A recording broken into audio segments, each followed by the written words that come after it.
34 Guild Wars Capítulo 100 A Tristeza de Vadoma. Autor Kotaru. Esse capítulo veio de novelfull.com. Por favor, confira o site e link na descrição.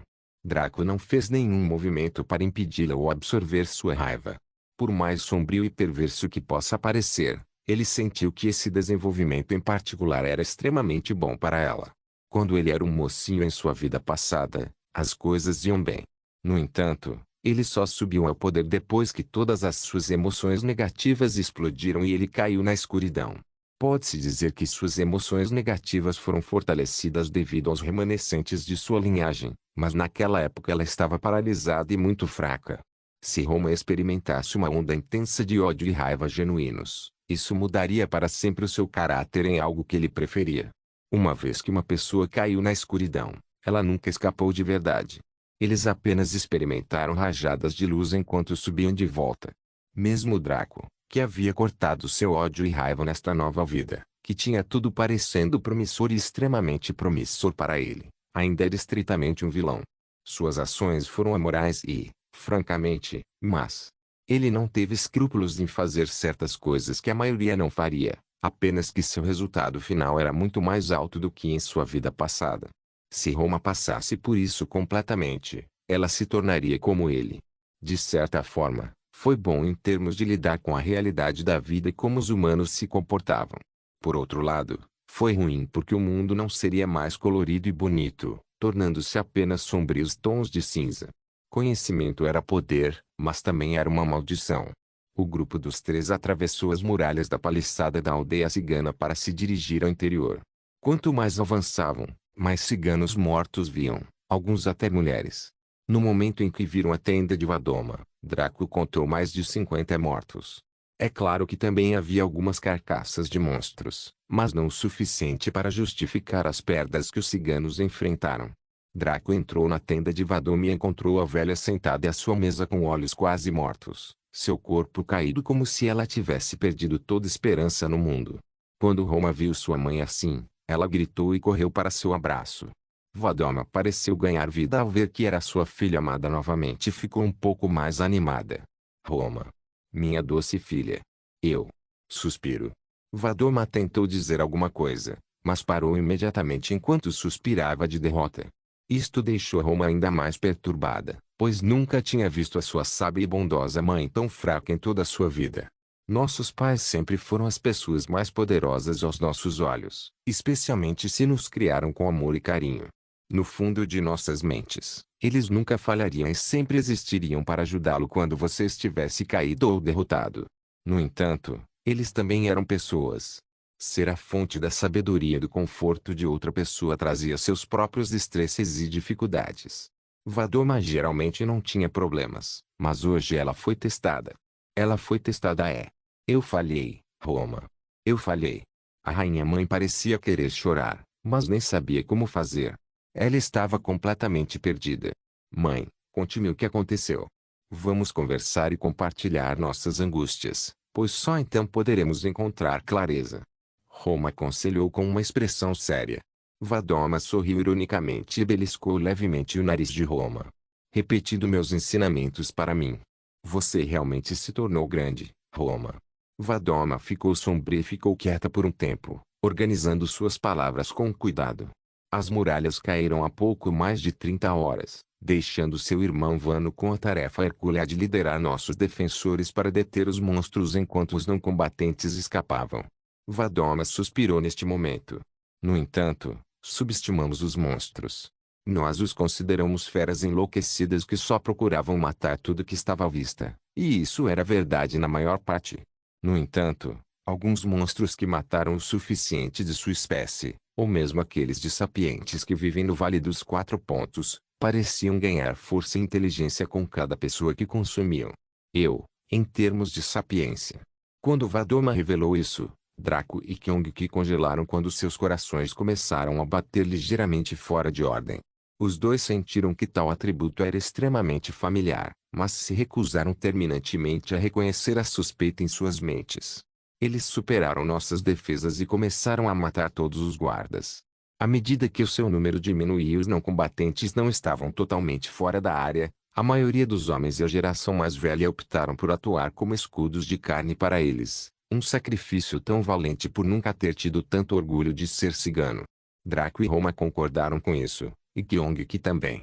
Não foi apenas pelo fato de terem sacrificado suas vidas para salvar seus parentes, já que os primeiros eram um partido mais fraco, mas porque aceitaram o fato de que, com o propósito de continuar a raça, mais mulheres salvas era muito mais importante do que mais homens salvos. Era uma verdade muito dura e desconcertante, mas a natureza fez com que fosse assim. Foi uma das razões pelas quais as mulheres foram em grande parte excluídas das guerras, porque sem elas a reconstrução de uma raça ou clã não era impossível, mas muito difícil. Também consumia mais tempo. No entanto, não foi suficiente. Os monstros logo superariam essa última tentativa e matariam todos. Vadoma parecia ficar mais fraco aqui. Eu não poderia ficar sentado e permitir isso. Roma, as expressões de Draco e Kyong-ki mudaram aqui. Mãe, você. A voz de Roma foi cortada pelo olhar que Vadoma lhe deu em resposta. Isso mesmo, querido. Eu interferi diretamente e derrotei as feras enquanto enviava os ciganos restantes para uma dimensão especial acessível apenas por nós, bruxas. Isso deve mantê-los seguros e bem até que este incidente seja resolvido por Draco. Apesar de ouvir o que deveria ser uma boa notícia, todos na sala ficaram solenes. Roma parecia estar com dificuldade para respirar e seus olhos começaram a lacrimejar. Mãe, onde está Vano? Essa pergunta foi como um chicote que atingiu as costas de Vadoma quando ela se encolheu e seus lábios começaram a tremer. Sua voz velha, porém enrugada, tornou-se extremamente fraca enquanto ela falava. Você sabe muito bem que sempre há um preço a pagar. Para um líder espiritual interferir nas batalhas de seu clã, há sempre um preço alto e pessoal a pagar. Roma desabou e começou a chorar enquanto abraçava a mãe com força. Vadoma se inclinou para o abraço de Roma e pareceu perder todas as suas forças neste momento. Pela maneira como eles se abraçavam, alguém poderia pensar que era Vadoma quem soluçava enquanto Roma confortava. Draco só pôde suspirar. Para os NPCs deste mundo, as regras daí eram as próprias verdades da sua realidade. Se ela criasse uma regra e os NPCs, que eram em grande parte autônomos, a quebrassem, sempre haveria um preço a pagar. Os NPCs eram livres para viver ou agir como quisessem, dentro das regras que aí havia estabelecido. Aqui, a regra era que esses líderes espirituais, que eram o Rei-Elfo, Vadoma, Loctari e Flora, não poderiam interferir de forma alguma nas batalhas de seu clã. Na verdade, eles não podiam fazer outra coisa senão aconselhar ou orientar. Isto foi naturalmente para a proteção do jogador. Nem todo jogador era experiente como Draco, que sabia como lidar com as diferentes raças. Além dos jogadores malignos, que podem estuprar, matar ou roubar as raças do Vale dos Quatro Pontos, alguns jogadores de boa vontade podem ofender inadvertidamente esses líderes espirituais. Se tal coisa acontecesse, como eles deveriam resistir à ira de uma entidade de rank 7? Essa foi a meta-razão, é claro. Para os NPCs, isso se devia a uma regra do mundo que ditava que assim fosse, e essa regra foi mantida por gerações a fio. A regra não era opressiva. Se as várias raças sob estes líderes espirituais encontrassem um inimigo que não pudessem vencer, que estivesse tão acima deles que fosse uma luta impossível, eles poderiam interferir e equilibrar o placar. A horda de monstros se enquadrava nesta categoria. Não aconteceu, infelizmente. Se a horda de monstros fosse composta por monstros de rank 3 a 6, Vadoma teria o direito de derrotar todos eles. No entanto, esses monstros eram todos de rank 1, com alguns deles estando em níveis mais altos de rank 1 do que outros. Não havia um único monstro de rank 2 no lote. Para um ser humano com emoções e empatia, tentar-se a ignorar os factos e distorcer um pouco as regras para permitir aos ciganos um caminho para a sobrevivência. Para uma inteligência artificial sem emoções e extremamente objetiva em seus pensamentos, as regras eram as regras. Se estivesse de acordo com as regras, estava tudo bem. Se não, não estava tudo bem. A horda de monstros foi qualificada como uma ameaça no mesmo nível dos ciganos. Isso significava que cabia a eles encontrar um caminho de sobrevivência e, caso fossem reduzidos um homem, os líderes espirituais não deveriam interferir. Mas como alguém poderia aceitar isso? O Rei-Elfo e Loctar podem ignorar isso e seguir as regras, Mas Vadome e Flora eram do tipo que quebrava as regras para seu povo. No entanto, a punição foi rápida e muito dura. Aya pegaria algo de valor pessoal da NPC em questão, que serviria de lição para os demais caso decidissem se desviar das regras impostas pela IA. Então Vadoma teve que pagar o preço dela. Teria sido Roma se ela não tivesse se tornado a serva mística de Draco. Então a próxima opção seria seu único filho, Vano. Vadoma teve que assistir seus filhos ser decomposto em pichelos enquanto ele gritava por ajuda. Mas como ela poderia salvá-lo? Ela foi a causa de sua morte. Foi por isso que, apesar da dor e das lágrimas, o coração de Roma se partiu pela mãe. O que Vadoma estava passando atualmente não poderia ser facilmente compreendido por terceiros. A rainha-mãe nem conseguiu conter as lágrimas. Seu coração era como cinzas mortas e o próprio mundo parecia tornar-se cinza para ela. Ela estava funcionando em algum tipo de piloto automático bizarro durante todo esse tempo, cada segundo parecendo uma eternidade.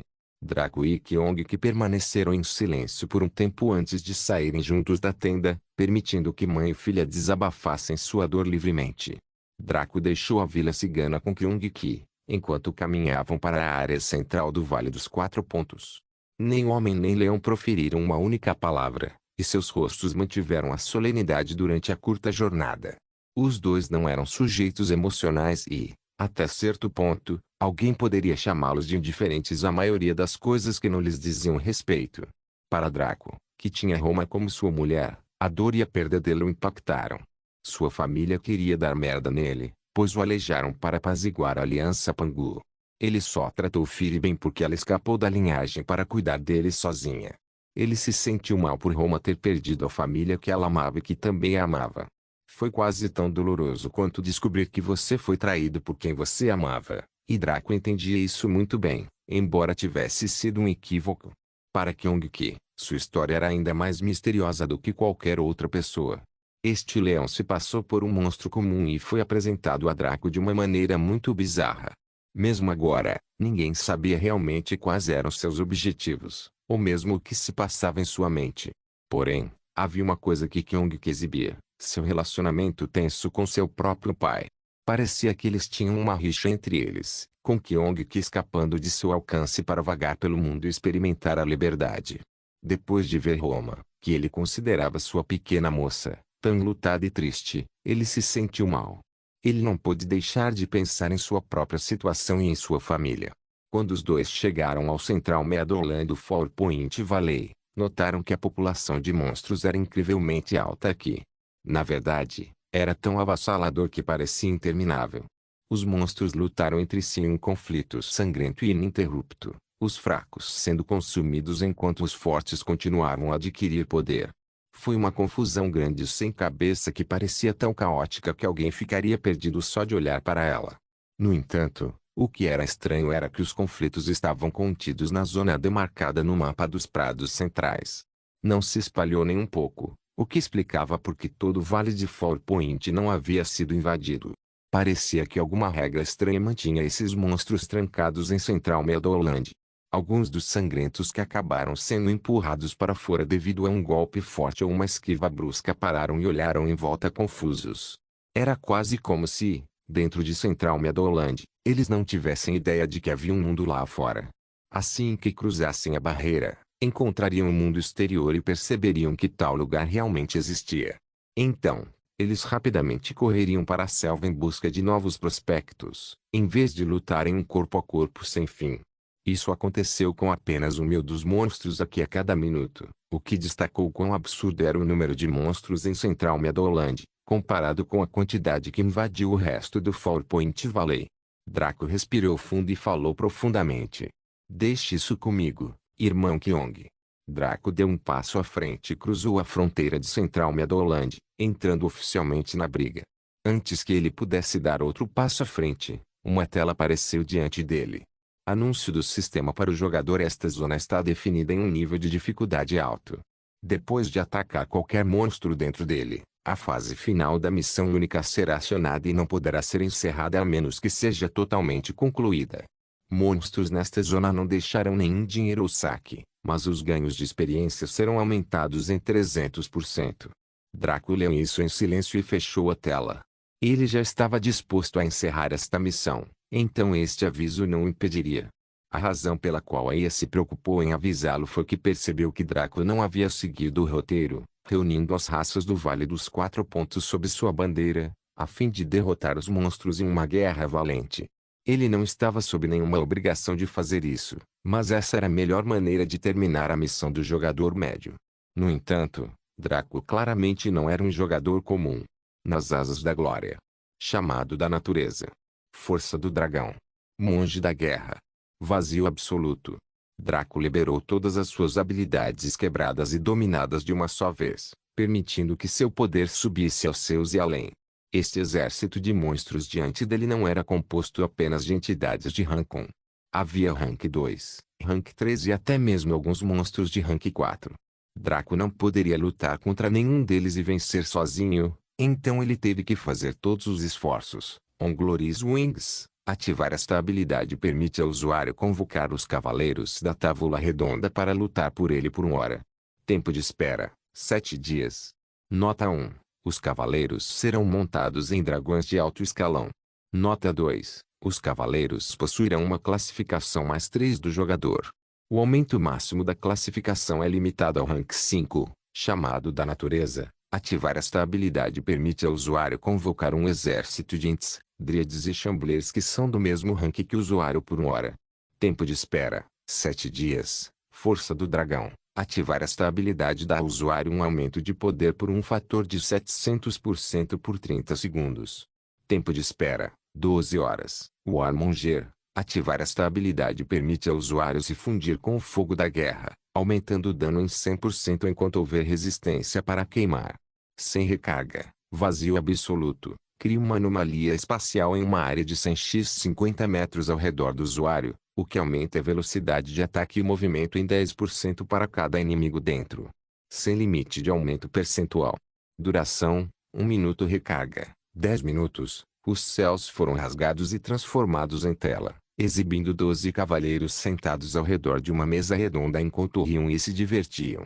Quando perceberam que havia uma fenda espacial tão perto deles, o líder de armadura vermelha com um rosto extremamente bonito levantou-se e gritou: "Algum sujeito usa o símbolo da minha esposa para nos convocar.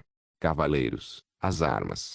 Os vários cavaleiros da Távola Redonda levantaram-se e saltaram pela fenda espacial para cair no céu como meteoros. Em vez de cair para a morte, suas quedas foram interrompidas por um bando de dragões vermelhos que rapidamente os pegaram em suas celas. Os cavaleiros riram alegremente, como se arriscar suas vidas assim não fosse nada mais do que um passatempo divertido. No chão, podia-se ver uma luz verde se espalhando do corpo de Draco em direção ao horizonte, e um eco de Boom atendeu ao seu chamado. Esse barulho não parou depois de soar uma vez, mas reverberou nos ouvidos de todos os seres vivos em Central Meadowland como trovões em seus ouvidos. Toda a luta parou quando esses monstros parasitas contemplaram as formas de milhares e milhares de vários monstros da floresta avançando em direção a eles enquanto rugiam em uma cacofonia de madeira. Entes, chamblers e dríades avançaram das bordas do horizonte, seus passos sacudindo a terra enquanto gritavam. Draco estava perto da borda do prado central. Na frente dela estava uma quantidade quase infinita de monstros parasitas que pararam de lutar devido ao choque. Atrás dele estava um exército de monstros atacando e nos seus acima dele estavam cavaleiros poderosos montando dragões de alto nível. O próprio Draco ficou lá, seu cabelo branco como a neve ondulando ao vento enquanto ele desembainhava suas lâminas. Ele apontou sua lâmina dragorugia para os monstros parasitas e pronunciou uma palavra enquanto seus olhos brilhavam com intenção de batalha. Cobrar. Guild Wars Capítulo 101. A Guerra no Prado Central. Um exército de monstros de madeira obedeceu ao seu comando com um rugido retumbante enquanto passavam correndo pela forma estacionária de Draco para saltar sobre a massa de monstros parasitas.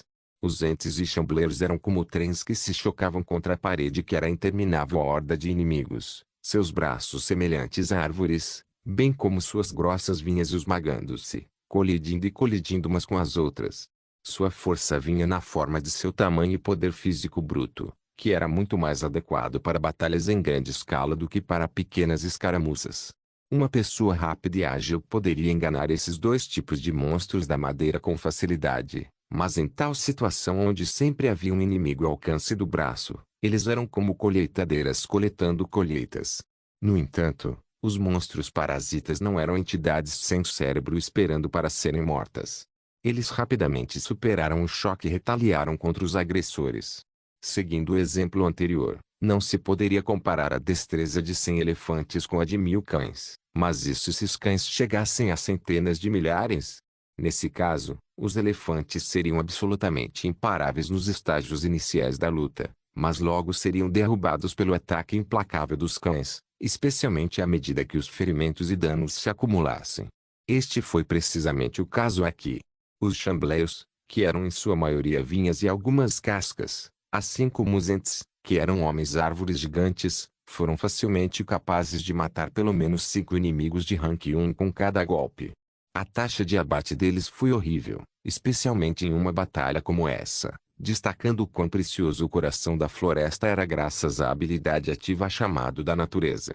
Se Draco alguma vez entrasse em uma guerra de guildas e a parte adversária tivesse o mesmo nível de força que ele, ou até mesmo um pouco mais forte, esta habilidade seria uma reviravolta definitiva. A duração foi de 1 hora, mas o tempo de espera foi de 7 dias.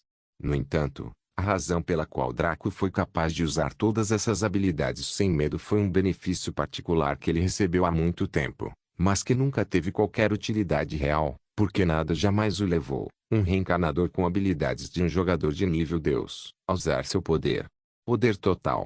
Richmond Zerald, classificação especial, capacidade de mana 100%, recuperação de mana 100%, tempos de recarga de habilidades reduzidos em 50%. Esta classificação especial mostrava o quão poderosa era essa mecânica em particular e explicava por que os jogadores da vida passada de Draco não mereciam desbloqueá-la, a menos que realmente fizessem coisas que iam além da previsão da IA.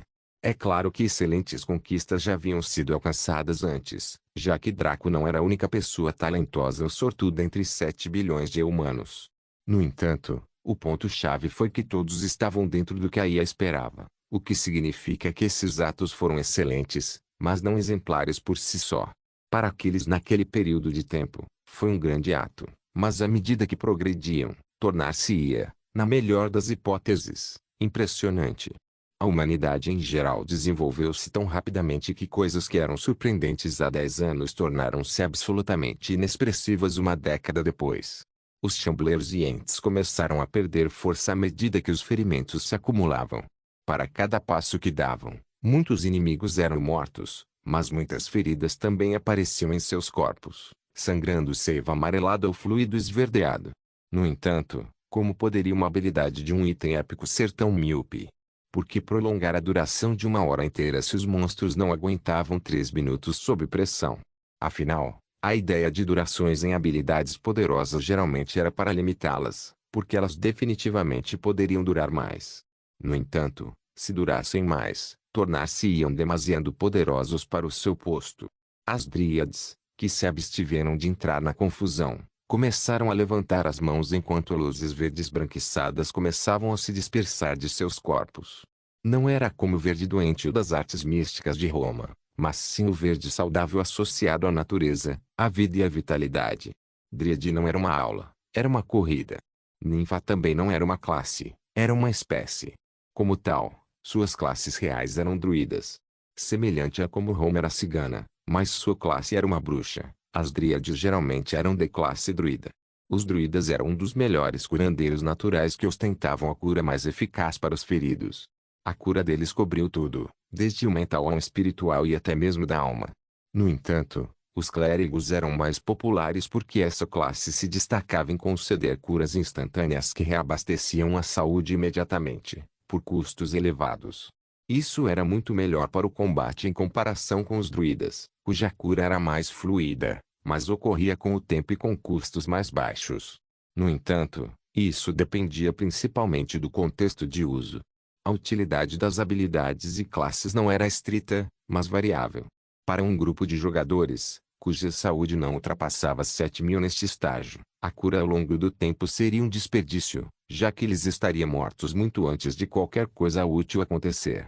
Para um bando de entes e chambleiros gigantes que tinham defesa e vitalidade absurdas, era a mistura perfeita. já que sua capacidade de sobrevivência permitia que a cura funcionasse. Isso acontecia especialmente porque várias dríades lançavam curas em área de efeito que funcionavam com o tempo, empilhadas umas sobre as outras. Então, qual foi o resultado? Era como se os Chamblers e os Ents tivessem bebido uma poção de recarga instantânea. Suas barras de HP subiram de vermelho para verde tão rápido que era como assistir um personagem regenerar HP daqueles antigos jogos de campanha para um jogador do início dos anos 2000. O que deixou alguém ainda mais sem palavras foi que esse lançamento de AoE em grande escala consumiu apenas 5% das barras de mana do Dríade.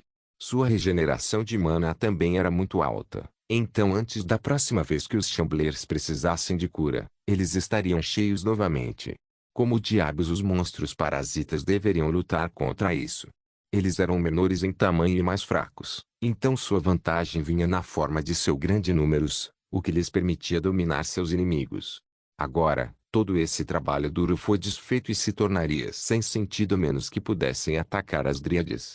No entanto, alguns Ents e Chamblers formaram uma linha defensiva ao seu redor, para a qual o ataque seria infrutífero. Isso porque os Chamblers e Ents só ficaram abertos no corpo a corpo porque se concentraram em ataque, ataque, ataque.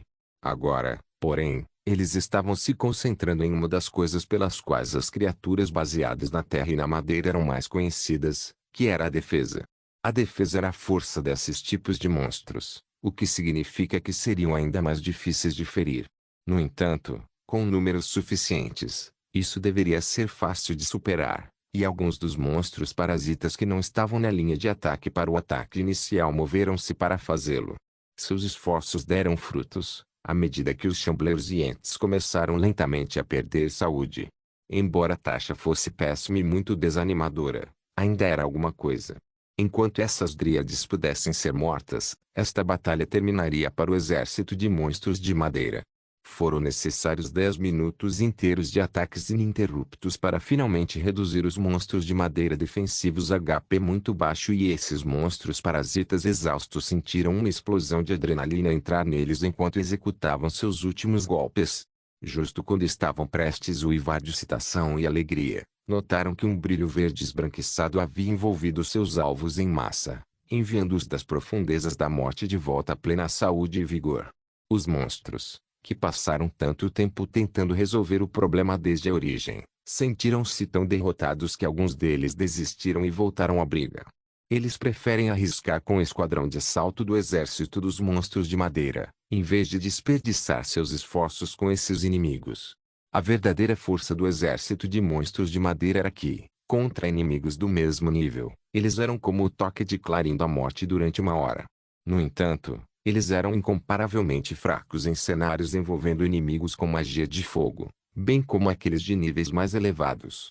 Isso foi mostrado quando alguns monstros de Rank 2 entraram na briga, alguns ataques deles enviando os Ents e Chamblers à beira da morte. O que tinha sido um ataque imparável agora tornou-se um pouco mais agudo quando a parede imóvel apareceu. As dríades começaram a drenar suas reservas de mana enquanto curavam continuamente os Ents e Chamblers para evitar baixas. Mas esta era apenas uma solução temporária.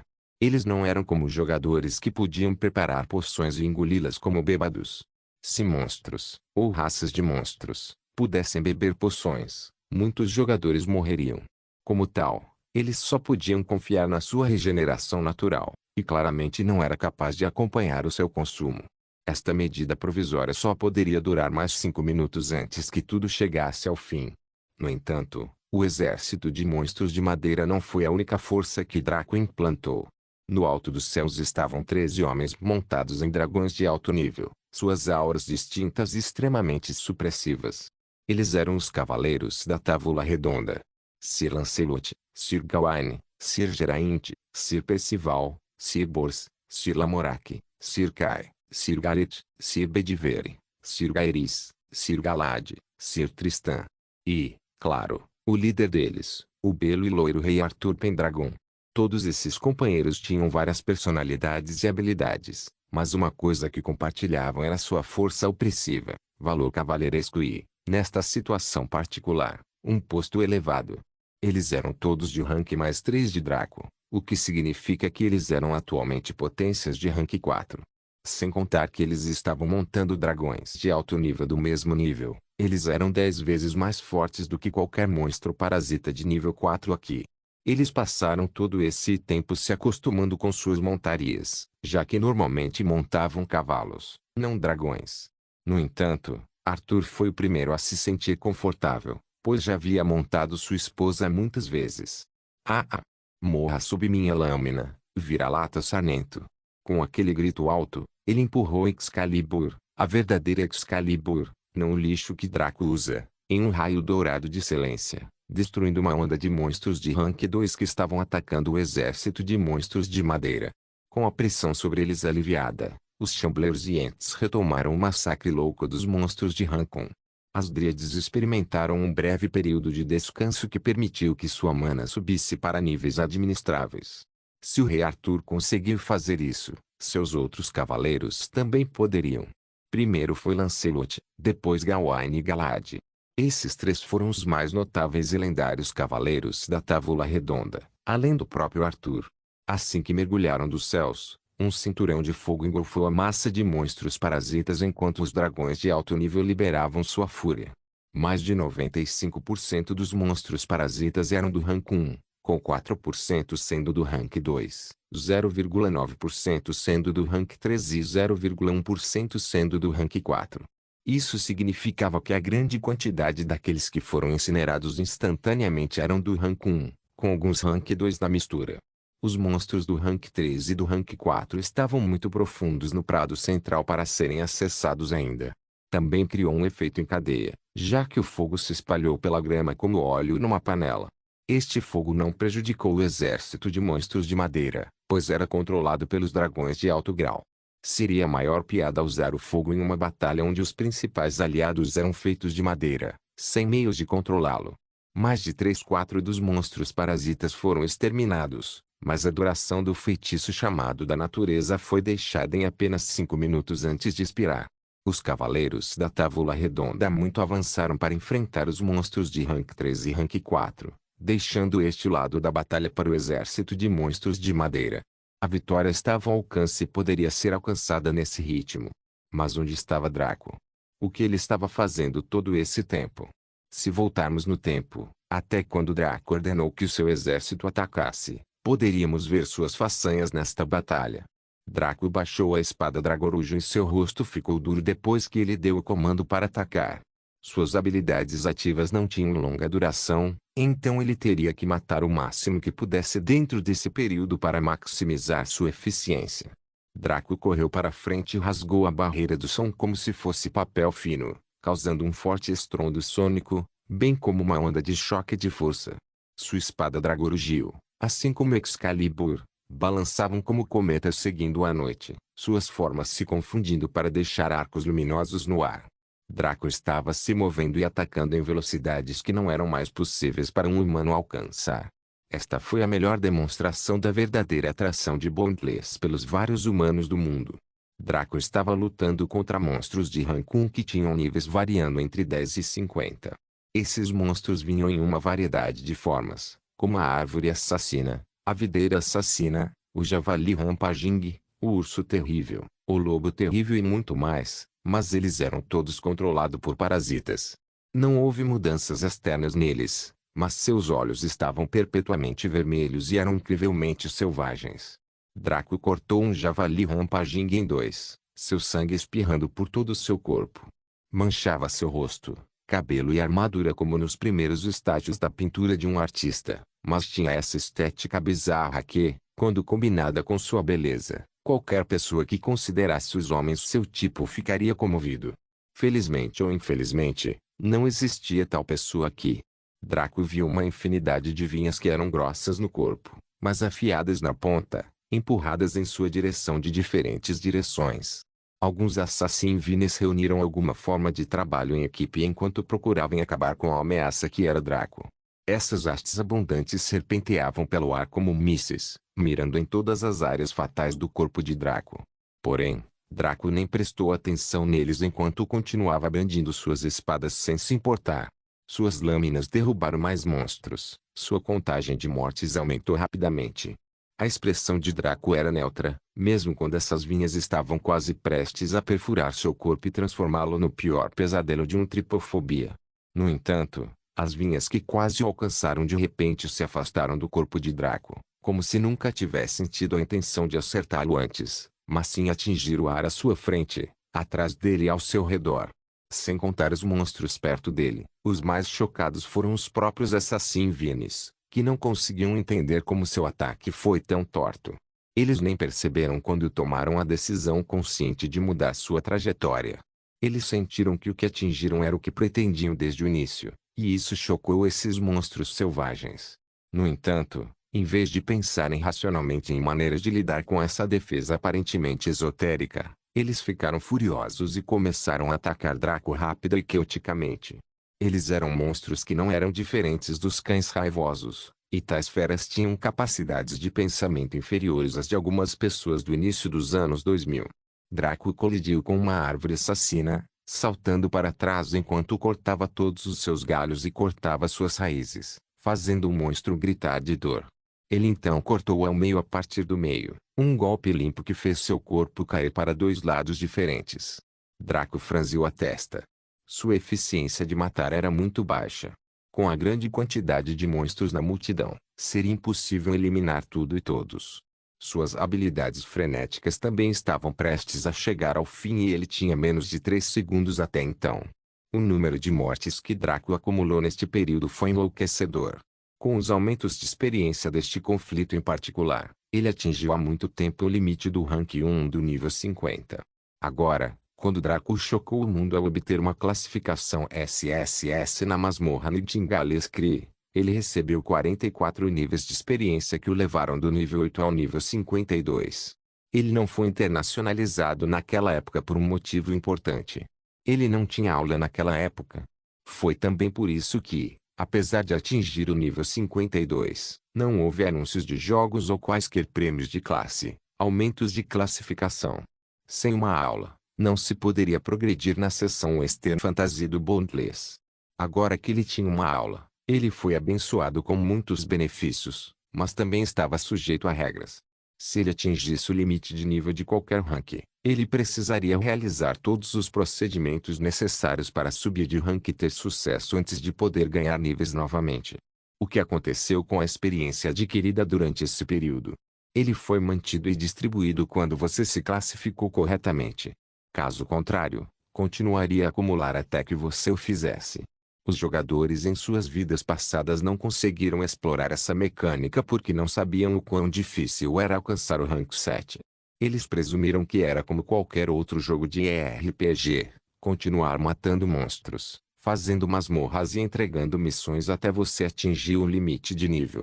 Draco só permitiu que sua experiência crescesse tanto porque queria que o seu nível fosse alto o suficiente para romper a supressão.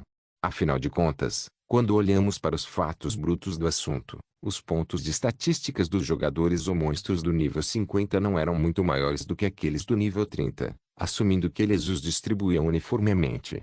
Então, como é que os jogadores de nível 30 não poderiam lutar contra monstros de nível 50, a menos que fossem feras como Draco ou Eva, que tinham habilidades e itens que ninguém deveria possuir nesta linha do tempo? Foi apenas devido à supressão de nível. A supressão de nível não funcionou de forma semelhante à supressão de linhagem ou algo semelhante. Não representava nenhum impedimento espiritual ou mental para os outros, a menos que alguém tivesse um estado de ser elevado, mas agia como uma mecânica de jogo adequada. Isso aumentaria o dano causado pelo grupo de nível mais alto, bem como reduziria o dano recebido, mesmo que o grupo de nível mais baixo tivesse uma produção de dano alto ou uma defesa mais forte. Caso contrário, com seus itens divinos, lendários e épicos, Draco seria capaz de correr solto em Boundless. Não havia como contornar essa mecânica que Draco conhecia, então ele precisava usar este método para subir de nível. Agora que todos os monstros de rank 1 estavam dentro do seu nível, ele preparou a habilidade que estava salvando como seu verdadeiro movimento de matar. Rugido do Dragão Negro. Guild Wars Capítulo 102. A Guerra no Central Meadowland 2. Rugido do Dragão Negro. Habilidade ativa efeito. Envia uma onda sonora contendo elementos de destruição que causa 30 N de dano, onde N é o dano total de ataque. a uma distância de 1 n, onde n é o alcance de visão. Nota: devido aos elementos de destruição inerentes, este ataque tem 60% de chance de desintegrar alvos e anular quedas. Não pode ser usado em jogadores. Tempo de espera: 1 hora. Esta era a habilidade mais quebrada que Draco possui até hoje. Nada que ele ganhou até agora, e nada que ele pudesse ganhar, jamais superaria o absurdo da habilidade Rugido do Dragão. Foi dominado, foi limitado, foi onipotente. Draco sentiu que era assim porque não era como Ômega, o que teve severas repercussões pelo seu uso. Ômega destruiria qualquer inimigo sob o céu com certeza, mas Draco não ganharia experiência, não receberia saques, nem receberia quaisquer elogios ou anúncios de jogos.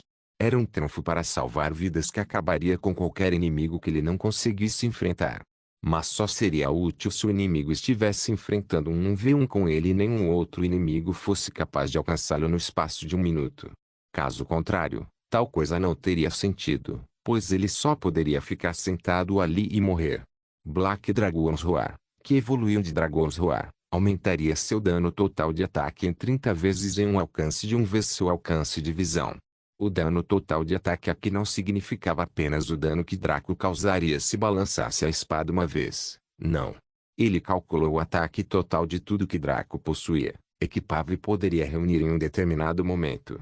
O valor máximo de ataque de suas espadas, o valor de força de suas estatísticas, e como isso se traduz em dano de ataque, o valor de ataque desses dois quando bufados com o Armonger, Absolute Void Dragon's Force, bem como outras habilidades do tipo Boost. Atualmente, seu dano total de ataque foi superior a 30.000. Seu dano total de ataque foi de pouco mais de 3.000 quando ele derrotou o Capitão Rank Ursa da masmorra da Caverna da Ursa, e ele mal estava no nível 10 até então. Agora, com todas as suas aquisições até agora, seu dano total de ataque atingiu um nível tão horrível.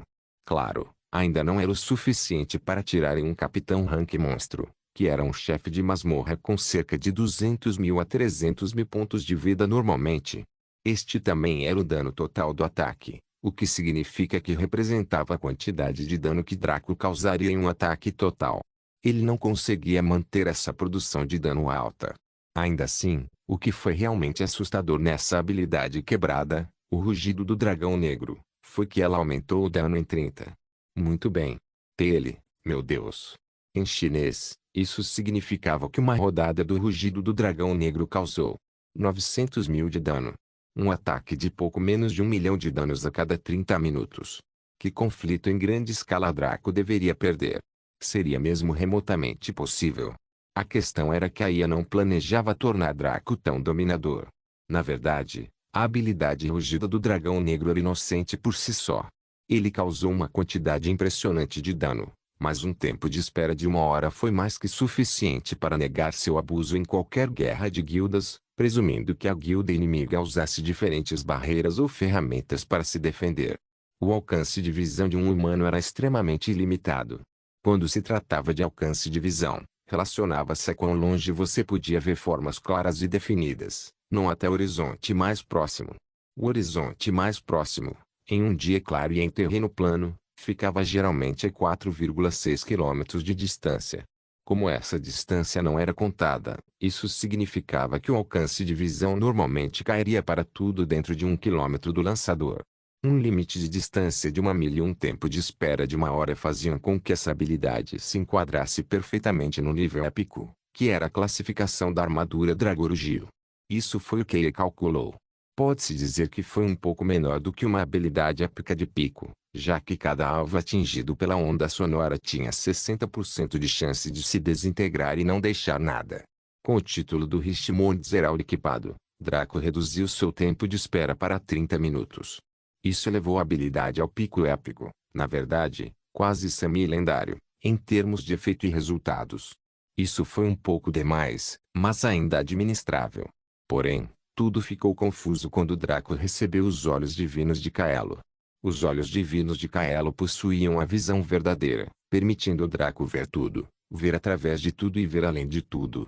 Sem nem contar ver através e ver além, apenas o ver básico tornou essa habilidade incomparavelmente quebrada além da crença e de toda a moralidade. O alcance de visão de Draco com os olhos de Kaelo não estava mais limitado ao entendimento humano, mas ao de um deus que via tudo e governava tudo. Ele podia ver todos os cantos do Boundless, e se aquele segmento específico não pudesse ser visto, ele sempre poderia ver através ou ver além se eventualmente conseguisse subir de classificação. Por assim dizer, Draco sabia que essa habilidade seria fortemente nerfada no futuro porque estava muito quebrada, arruinaria o jogo completamente. Ele poderia literalmente sentar em sua cadeira no Guild Hall e enviar o rugido do dragão negro a cada 30 minutos, matando todos os monstros de rank 1 em todo o mundo. Como ele poderia não ser nerfado? Percebendo isso, ele já havia aceitado e teorizou que isso poderia acontecer depois que ele saísse da missão Flora e Fauna. Afinal, ele estava limitado a ver durante a missão, então não poderia causar muito dano aqui. Já que a IA ousou permitir-lhe liberdade com a habilidade, como Draco poderia não utilizá-la em tal situação?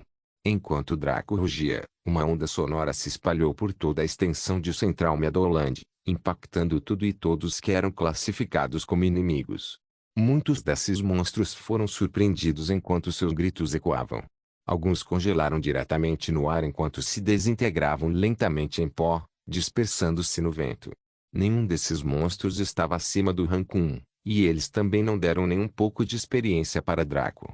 A maioria dos monstros de rank 2 foram imediatamente enviados para o vermelho, já que seus HPs estavam pouco acima de 600 mil. Claro, seus 100 mil HP restantes ou menos eram quase impossíveis de remover, pois eram monstros de rank 2. Mesmo que seus HPs fossem menores que o valor de dano bruto do rugido do dragão negro, não se deve esquecer a supressão de nível. Draco só poderia negar esta mecânica para monstros de rank 1, mas para monstros de rank 2 e superiores, a mecânica que aumentava o dano do monstro de rank 2 enquanto diminuía o dano recebido ainda estava em vigor.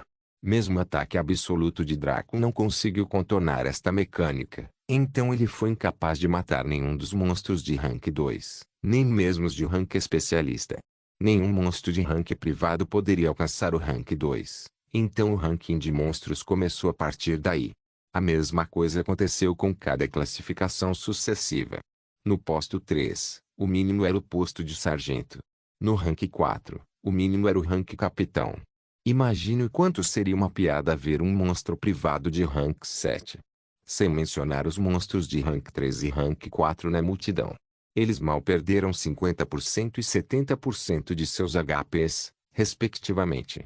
No entanto, as multidões de monstros de rank 1 foram desintegradas ou tiveram seus orifícios sangrados enquanto o som esmagava seus órgãos e esmagava seus cérebros. Draco acumulou tanta experiência em poucos segundos que foi fenomenal. No entanto, toda essa experiência foi severamente reduzida, pois seu nível era superior ao da maioria dos monstros de rank 1 atualmente. Draco rapidamente canalizou toda a sua experiência para o colar de Guinevere. Depois de drenar mais de 3.000% de experiência, o que equivalia a 30 níveis, ele foi enviado de volta ao nível 20, onde começou. A experiência que ele acumulou com as mortes que lhe foram concedidas também foi distribuída novamente, o que o levou ao nível 31. Ele rapidamente despejou esses 11 níveis de experiência no item épico, acelerando sua transformação para o rank lendário. Neste momento, o colar de Guinevere estava 25.300% de 30.000% cheio. Mesmo que Draco tivesse ganhado uma quantidade absurda de experiência desta vez, não foi o suficiente para completar este item épico. Na verdade, criar um item lendário era muito difícil. Draco conseguiu chegar até aqui por causa das ações abusivas que cometeu como reencarnador, utilizando seu conhecimento para realizar coisas que eram tão surpreendentes que suas recompensas eram extravagantes. Ele obteve os primeiros 4.400% de experiência na masmorra Nightingale's Cree, 5.000% de experiência para criar os conjuntos semi-épicos Dragorugil, 2.000% para fazer a poção da benção do dragão e 10.000% para completar a subjugação das terras do paraíso, que tinha sido um busca mortal sem esperança de conclusão. Tudo isso foi despejado num item épico, com exceção de 200% de experiência, já que Draco precisava disso para atingir o nível 10. Agora que ele estava acumulando experiência em combate normal, a quantia que ganhou não estava nem perto da quantia que ganhou fazendo coisas impossíveis. Estava claro que se ele quisesse transformar Pair da Dani e Mjolnir em itens lendários, Ele precisaria voltar aos seus velhos hábitos assim que enviasse esta missão. Afinal, ao contrário do colar de Guinevere, um pouco mais fraco, esses dois exigiam 50.000% de experiência para subir de nível. Isso equivalia a 500 níveis sangrentos, e o limite de nível do jogo era 400. Como alguém poderia reunir toda essa experiência e ainda progredir na vida? Draco assistiu enquanto todos os monstros de rank 1, a quantidade quase ilimitada de monstros, eram feitos em pedaços. Ele sabia que com a quantia aqui, ele definitivamente ganharia o suficiente para nivelar o colar de Guinevere, reduzir a pressão sobre seu exército e vencer esta batalha. No entanto, seu rosto mudou quando ele viu alguns monstros de rank 3 e rank 4 correndo para defender os monstros mais fracos de rank 1. O ataque de Draco matou apenas 25% dos monstros de rank 1, mas o resto foi resgatado pelos monstros de rank mais alto. Isso aterrorizou Draco porque significava que os monstros de classificação mais alta não eram mais entidades selvagens que atacavam qualquer coisa que viam. Eles tiveram o conhecimento de proteger a sua bucha de canhão, reconhecendo a sua relevância crucial para vencer este conflito repentino. Claro, isso não significava que esses monstros fossem gênios táticos, apenas que tinham uma inteligência respeitável misturada com seus instintos bestiais.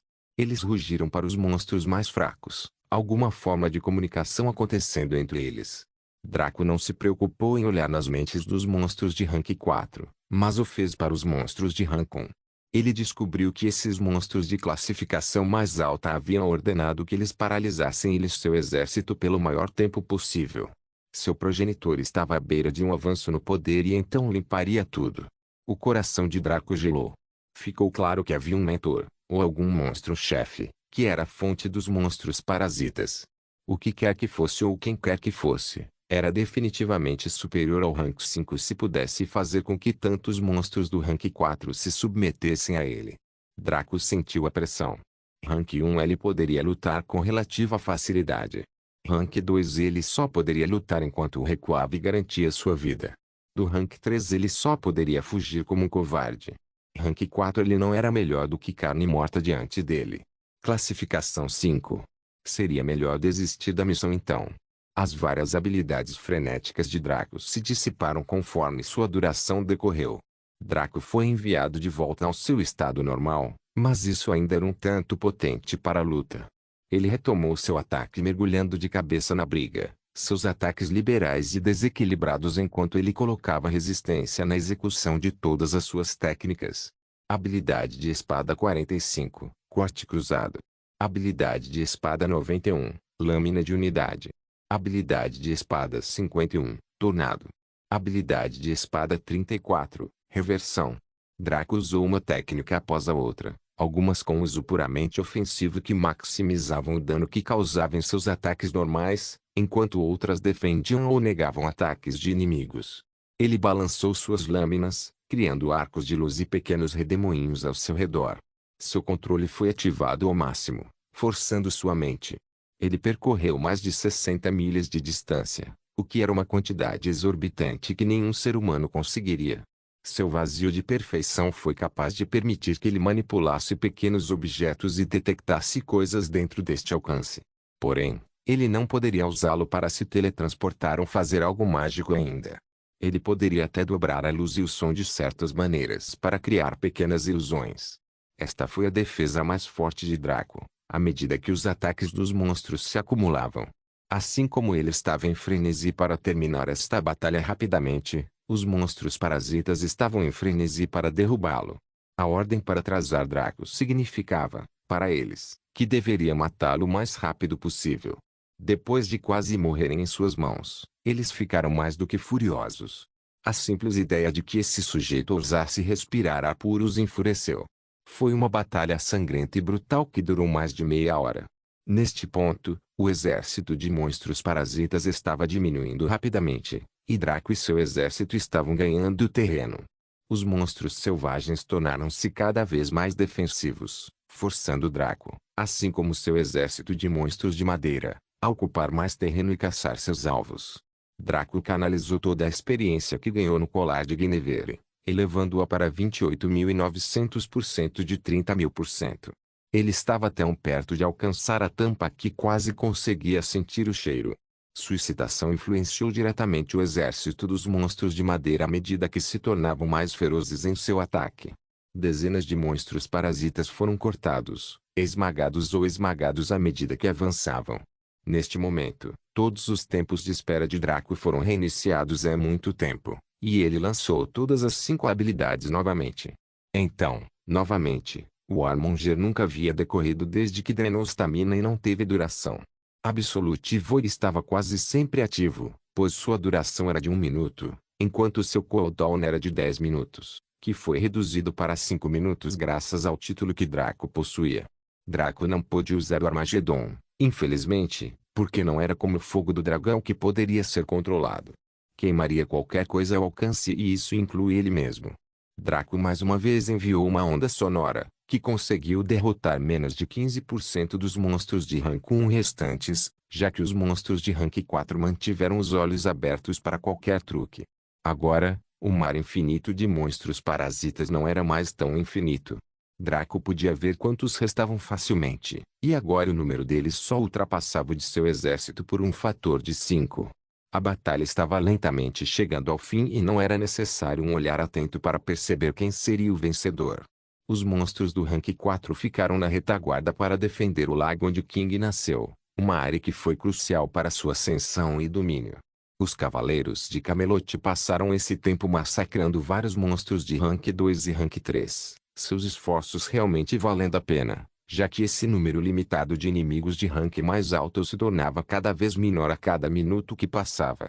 Eles aplaudiram quando derrotaram todos os monstros de rank 2 e rank 3, deixando apenas os monstros de rank 1 e rank 4. Como seu invocador parecia estar bem e alegre por lá, bem como o bom rapaz que ele era, eles acharam que seria melhor lutar com os inimigos de rank 4. Lanças prontas. O rei Arthur rugiu isso enquanto sacava a sua lendária lança, Rongominiad. Seus cavaleiros também sacaram suas próprias lanças, que eram conhecidas no início da Era Galesa por serem capazes de trazer a vitória em qualquer ataque de batalha ou justa. Lanças na frente. Suas lanças, que estavam apontadas para o céu em posição de repouso, foram movidas para a posição de ataque quando as colocaram contra o peito direito, usando os bíceps, assim como o ombro, para apoiá-las. Justa. Eles galvanizaram suas montarias de dragão para frente enquanto mergulhavam do ar, suas formas se confundindo devido à velocidade e velocidade dessa manobra. Os monstros parasitas de rank 4 entraram em pânico quando viram esses cavaleiros poderosos avançando sobre eles, mas não conseguiram evitar seu ataque, pois sua velocidade era muito rápida. Eles só podiam reunir suas defesas e usar quaisquer ataques ou habilidades que tivessem para enfrentar esse ataque de frente. Estrondo. O mundo estremeceu quando as duas partes se encontraram. Uma enorme onda de choque irrompeu do epicentro da colisão. Isso interrompeu diretamente a maioria das batalhas em andamento, pois todos tiveram que se concentrar em manter o equilíbrio. Todos os monstros parasitas de rank 1, o exército de monstros de madeira e até o próprio Draco, pararam para observar os resultados de tal confronto cataclísmico. Os resultados fizeram os olhos se arregalarem e o queixo cair. Os cavaleiros pairavam nos céus, suas lanças imaculadas e intactas enquanto pareciam coradas e vigorosas. No entanto, os monstros parasitas de rank 4 não estavam se sentindo tão bem. Seus corpos foram danificados e seus HPs foram enviados para o vermelho. Eles só estavam vivos devido ao fato de terem lançado suas habilidades mais fortes para enfrentar o ataque dos cavaleiros de Camelot, bem como ao fato de que os dragões de alto nível não fizeram um ataque por conta própria. Ah! Ótimo! Faz anos que não tenho uma boa justa. O rei Arthur riu ruidosamente, seu comportamento menos de um rei e mais de um rude.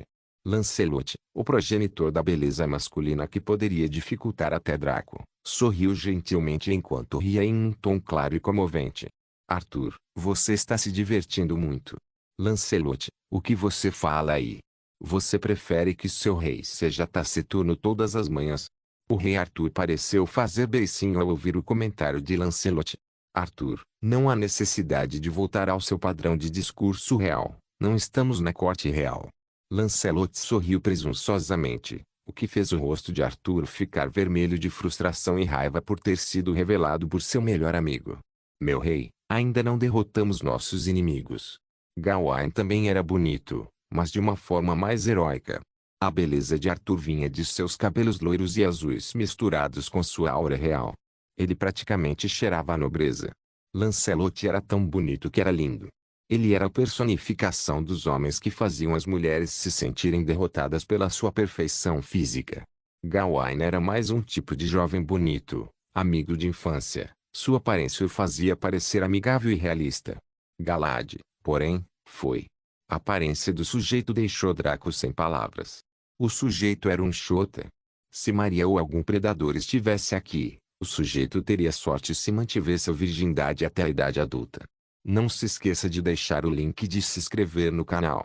Caso queira contribuir de alguma forma com o canal, entre em contato comigo pelo Instagram do canal. O link do Instagram do canal estará na descrição do vídeo. Por favor, certifique-se de verificar meus outros vídeos. Tenho certeza que você vai gostar deles. Solem irmãos.